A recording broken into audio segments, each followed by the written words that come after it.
في اي شخص انتوا حاسين ان هو متغير معاكم او ما بقاش زي الاول، كل اللي عليكم تختاروا جروب من الاتنين ونشوف ايه سبب تغيره معاك، ايه الحاجة اللي مخليه متغير عليك الفترة دي.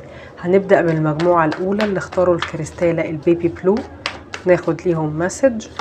وكمان المجموعة التانية اللي اختاروا الكريستالة البينك. اهلا بيكم اصحاب الجروب الاول، ونشوف الشخص ده ايه مغيره عليكم.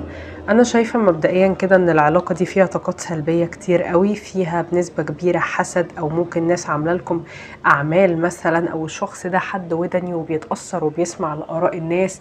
وممكن يكونوا في ناس هم اللي بيقولوا له كلام سيء عنك، لان دي هنا طاقة علاقة فيها اعداء، فيها ناس بتتدخل، فيها ناس بتأثر.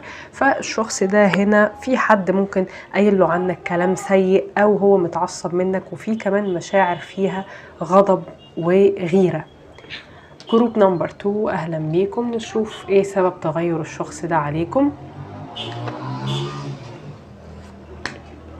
انا شايفة بنسبة كبيرة ان الشخص ده ضمن وجودكم في حياته، وشايفكم انتوا اللي بتعملوا اغلب المجهود في العلاقة، فلذلك الشخص ده معتمد على ان انت اللي بتعمل كل حاجة. المسج بتقولك خلي مجهوداتك في العلاقة دي معتدلة، وما تخليش حد يضمن وجودك.